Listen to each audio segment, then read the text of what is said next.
You are not in control. That's the first truth we spend our entire lives trying to deny. We build routines, chase goals, plan meticulously, desperately clinging to the illusion that we can dictate the shape of our lives. But life doesn't care about your plans. Michel de Montaigne understood this better than most. He was a French nobleman, philosopher, and skeptic who lived through plague, war, and personal loss, yet came out not bitter, but wiser. "My life has been full of terrible misfortunes, most of which never happened," he once wrote, revealing the quiet insanity of our constant need for certainty. We imagine future disasters, fabricate control where there is none, and suffer twice, once in reality and once in anticipation. Why do we do this? Because control gives us a false sense of safety. It tricks us into thinking we can avoid pain, loss, or death. But Montaigne, observing the chaos of the world around him, realized the futility of this mindset.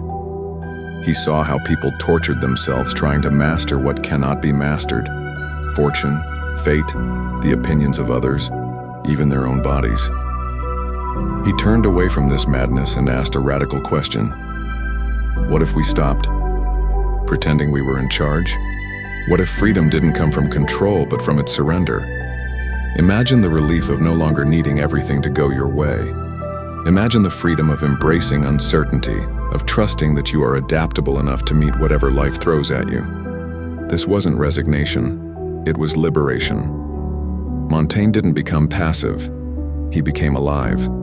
He stopped living in fear of death and started paying attention to life. He became curious, reflective, and playful in the face of the unknown. He wrote essays not to preach or control others, but to explore his own mind, to understand how it worked, how it broke, and how it healed. He invited readers not to follow him, but to know themselves.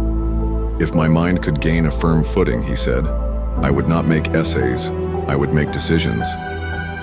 But the mind, like life, is always shifting. So rather than forcing it to hold still, he let it wander. That was his freedom, and it can be yours too. But first you must ask, what are you really trying to control? And what is it costing you? The need for control is born from fear. Fear of loss, fear of death, fear of being exposed as fragile in a world that feels hostile and uncertain. From childhood, we're taught to strive, to plan, to fix, to shape the world into something predictable. But Michel de Montaigne saw that the more we try to control life, the more entangled we become in anxiety. The more we tighten our grip, the more the world slips through our fingers. He saw this clearly in the chaos of his time. His best friend died young, civil war ravaged France, and plagues struck indiscriminately. There was no safe corner of life untouched by misfortune. And yet, Montaigne noticed that those who suffered the most were not always those with the worst fate, but those least willing to accept fate. In his tower library, he turned inward, not out of cowardice, but in search of perspective.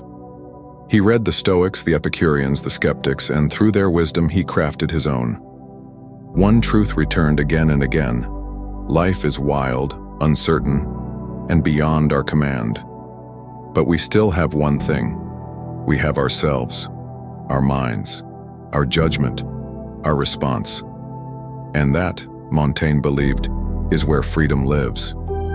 He didn't preach indifference to suffering. He felt it deeply. But he questioned our desperate efforts to shield ourselves from it. We don't fear pain, he realized, as much as we fear the idea of pain. We imagine disaster long before it arrives. We live in anticipation of every possible failure, every potential embarrassment, every imagined rejection. But rarely do things unfold as we expect. He who fears he shall suffer already suffers what he fears, he wrote. So Montaigne began practicing something radical: letting go. He let go of the need to be right, the need to be strong, the need to win every argument or predict every outcome. He observed his thoughts like passing clouds. He didn't try to dominate them.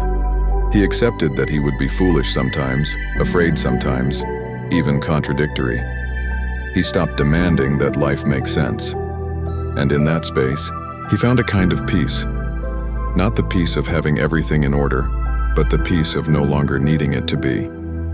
Control had always been a prison. He simply stopped locking the door. Ask yourself, what are you gripping so tightly that it's keeping you from living? Michel de Montaigne lived in a time when certainty was an illusion few could afford. Kings were overthrown, plagues tore through cities, and no one, not even the noble or the wise, was spared from loss. In this crumbling world, Montaigne didn't retreat into bitterness. Instead, he asked a question most never dare to ask. What if uncertainty isn't the enemy? What if the problem is our insistence that life be anything but uncertain? We demand guarantees, plans, promises, yet the world owes us none of these. The future is not a contract we get to sign. It is a storm we sail into, blind and trembling. And yet Montaigne believed, there is beauty in this. There is something honest, even noble, in admitting that we don't know what will happen next. He called it learning how to die, not in the morbid sense, but in the philosophical one. To die, in his view, meant to let go of the illusion that we can control what matters most. It meant releasing our grip on pride, permanence, and the need for answers. It meant accepting the fragile, fleeting nature of life, not as a flaw, but as its essence. Most people try to protect themselves by building mental fortresses. They label everything, judge everyone, and wrap their identity in certainties. But Montaigne tore down those walls. He confessed his contradictions, laughed at his own thoughts, and allowed himself to be unfinished. This wasn't weakness. It was courage. The courage to say, I don't know, and mean it. He watched others cling to dogmas, ideologies, and reputations, and he saw how fear disguised itself as conviction. The truly free person, he wrote, is not the one who controls the world, but the one who no longer needs to. And so he practiced freedom by letting go. He let go of the need to appear wise, to win debates, to be remembered by history. He wrote essays not to prove he was right, but to explore who he was. He opened his mind, not to defend it, but to watch it unfold. To Montaigne, life was not a puzzle to be solved, but a mystery to be embraced. If you can live with questions instead of chasing answers, you may find that the chaos you feared is not your enemy. It's your teacher. There's a quiet kind of suffering that haunts modern life, the suffering of always needing to be sure. We need to be sure that our choices are right, that our partner is the one, that our job is meaningful, that our path is correct. And if we're not sure, we panic. We feel like failures. We try to fill the void with more information, more control, more certainty. But Montaigne saw that this craving for certainty is not strength. It's fear disguised as logic. It is the fear of being vulnerable, the fear of being wrong, the fear of being exposed as a fool. But here's what he discovered. Real wisdom doesn't begin with answers. It begins with doubt. Doubt, for Montaigne, was not a failure of knowledge. It was its beginning. He didn't idolize the philosopher who had all the answers.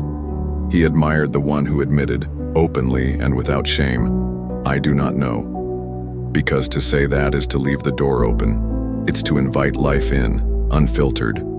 Montaigne warned us, when we seek control, we often find ourselves trapped in rigidity. We become brittle, we become anxious. And when life shifts, as it always does, we break. But those who make peace with uncertainty are not fragile. They bend, they endure, they grow. They are not afraid to question their beliefs, to revise their opinions, to change direction. In a world obsessed with clarity, Montaigne found freedom in ambiguity. He didn't see contradiction as a flaw. He saw it as a mark of honesty. We are not consistent creatures, he said. We are full of impulses, moods, dreams, and contradictions. To deny that is to deny life itself. What torments us is not that the world is uncertain, it's that we resist it. We fight to make everything linear and clear, even when it isn't. We demand control over what we cannot grasp. And in doing so, we lose the very peace we seek. Montaigne's remedy was radical in its simplicity. Let go, not in apathy, but in grace. Let go of the obsession with answers. Let go of the fear of being wrong. Let go of the false comfort of certainty. Life will never be clean or predictable, but it can be meaningful, beautiful, even joyful, if we allow it to be what it is, not what we want it to be. Montaigne's essays are filled with a kind of radical honesty we rarely hear today. He didn't pretend to be a sage sitting atop a mountain untouched by the chaos of the world. He was painfully human, often insecure, frequently conflicted, and never certain for long. But in this vulnerability, he found his strength. Montaigne knew that to live fully, we must stop performing. We must drop the mask. We must stop pretending we are always in control. Because the more we pretend, the more we suffer. We suffer when we strive to appear strong while feeling fragile. We suffer when we hide our fears beneath fake confidence. And we suffer most when we try to live up to an idea of ourselves that was never real to begin with. The illusion of control isn't just about our external world. It also infects our inner lives. We try to control how we're perceived, how we feel, what we desire, what we fear. But Montaigne asked, what if we didn't need to be perfect? What if we didn't need to be consistent? What if we gave ourselves the space to simply be human, messy, flawed, changing? He saw that most of our pain comes not from the world itself, but from our resistance to it, from our refusal to let things be as they are. We spend so much energy trying to shape reality into something manageable, predictable, ideal. But life is none of those things. It is wild, unpredictable, and deeply imperfect. And yet, it is enough. Montaigne teaches us that peace doesn't come from fixing everything. It comes from accepting that we can't. It comes from stepping back, breathing deeply, and allowing ourselves to live without constant evaluation. To enjoy a walk without wondering if it's productive. To write without needing it to be profound. To speak without needing to impress. This is not laziness, it is liberation. The freedom to be as we are without shame. The freedom to feel without censoring ourselves. The freedom to change without guilt. When we give up the exhausting burden of control, we begin to experience life as it truly is, not as a performance, not as a test, but as a moment-to-moment unfolding. And in that unfolding, Montaigne found something rare, not certainty, but peace. What frightens us most about losing control is not the chaos of the world. It's the chaos within. We fear that without structure, we'll fall apart, that without rules, we'll dissolve into meaninglessness. But Montaigne turned this fear on its head. He believed that by facing our inner chaos honestly, we become stronger, not weaker. When we stop clinging to false order, we can begin to understand ourselves. Montaigne didn't pretend to have a fixed identity. He saw that the self was in flux, changing from day to day, even moment to moment. And he was fine with that. I do not portray being, he wrote. I portray passing. This wasn't self-deprecation. It was deep wisdom. He understood that control is often a reaction to fear. We want to freeze the world because we're terrified of what it means to change. But Montaigne suggests the opposite. To grow, we must move with change, not against it. Our obsession with controlling our image, our future, our feelings, it cuts us off from the very life we're trying to improve. We try to present a finished product to the world, a complete self, a coherent story.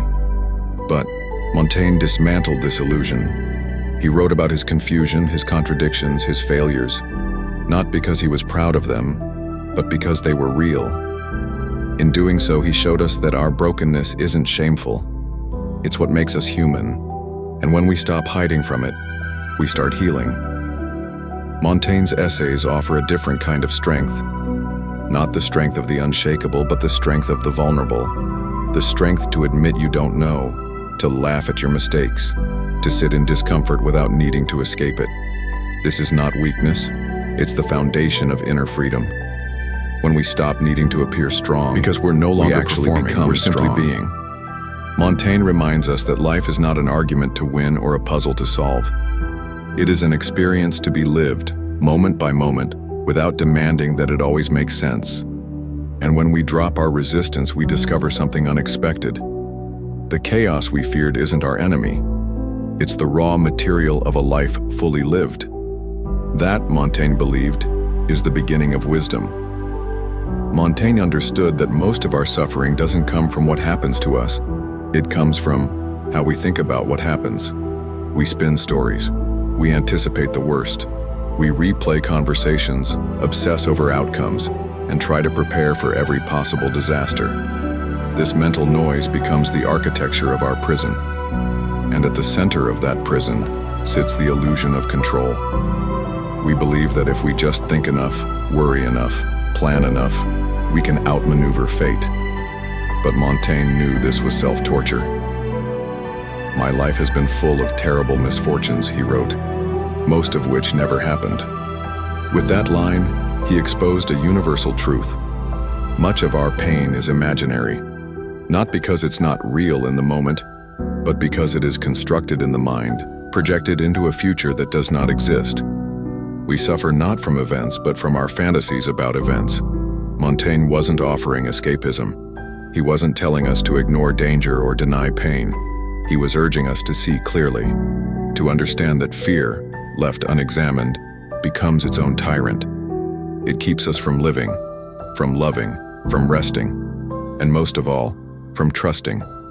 Trusting that life can be unpredictable and still meaningful, that not every variable needs to be accounted for, that sometimes surrender is sanity. For Montaigne, this trust was not passive. It was a courageous stance. It meant choosing to live in the present without demanding certainty. It meant giving up the exhausting task of managing every possibility. He believed that instead of trying to conquer uncertainty, we should become intimate with it. Invite it to sit beside us, let it teach us. Because uncertainty is not the enemy. It is the condition of being alive. And when we accept that, something shifts. The need to control loosens its grip. We can breathe again. We can notice the light on the wall, the taste of our coffee, the presence of someone we love. Montaigne invites us back to the simplicity we've abandoned in our quest for mastery. And in doing so, he offers a radical idea. Maybe peace isn't found in control.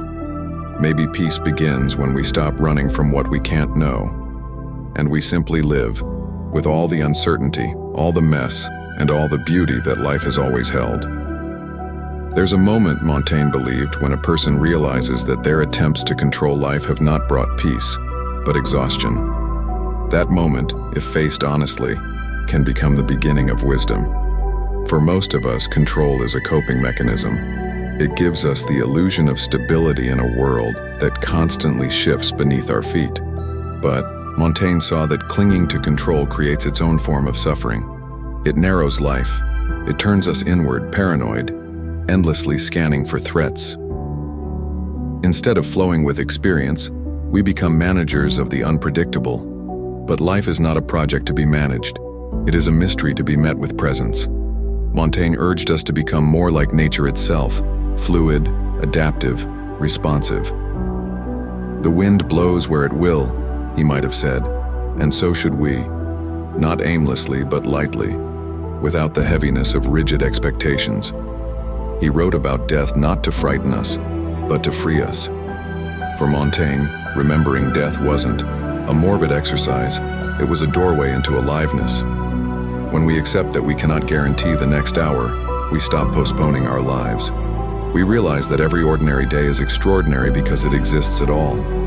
Our conversations matter more, our choices become more authentic, and our need to control begins to soften, not because we've given up, but because we've woken up. Montaigne saw the tragedy of a life spent trying to outwit fate. He wanted to show us that there is dignity not just in achievement, but in acceptance. Not the passive kind that rolls over, but the active, intelligent kind that says, "I will meet life as it is, not as I demand it to be." This requires courage, a different kind of strength, one that doesn't look like domination or force, but like clarity and humility. It's the strength to let go of the script and trust the improvisation. Montaigne teaches us that it is possible to live well, not by controlling every outcome, but by learning how to respond with grace when things fall apart, because they will. And when they do, we can either collapse into panic or rise into wisdom. That is the hidden power of surrender. It's not weakness, it's the beginning of real freedom. We often confuse wisdom with knowledge, but Montaigne made a different distinction. Knowledge gathers facts. Wisdom learns how to live. And to live well, he argued, we must accept that most of life is outside our control, and yet still worth engaging with fully. This paradox sits at the heart of Montaigne's philosophy. He does not tell us to retreat from life or renounce it, but to meet it with eyes wide open, knowing we cannot master it. His essays wander intentionally, like life itself, drifting from topic to topic, embracing contradiction.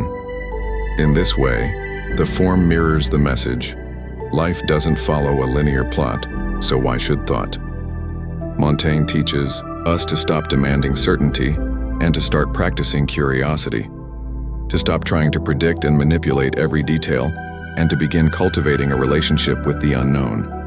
This is where the illusion of control begins to dissolve, not in despair, but in relief. We begin to understand that our efforts to pin life down have only made us anxious. We were never meant to carry the burden of total certainty. Montaigne offers a different kind of strength, the strength of someone who has nothing to prove, nothing to defend, nothing to force. He invites us to become students of experience rather than prisoners of expectation. When you let go of control, you make space for something richer, wonder. You notice the light in the trees, the silence between words, the strange comfort in not knowing what comes next. It's not indifference, it's intimacy. Montaigne wants us to feel life, not conquer it. And that begins by surrendering our grip on how things should be. In doing so, we don't become passive, we become present. We stop chasing guarantees and start listening to life as it unfolds.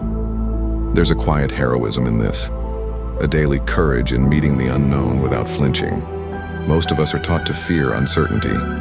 Montaigne teaches us to befriend it, not because it's easy, but because it's honest. Life is uncertain. You are mortal. Control is fleeting. And yet, here you are, breathing, thinking, loving. This is not a tragedy, it's a miracle.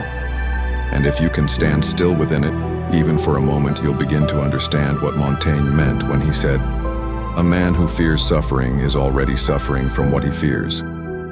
So what then is the final lesson Montaigne offers us in this modern storm of anxiety, noise, and illusion? It is not a solution but a stance, a way of facing the chaos without being consumed by it.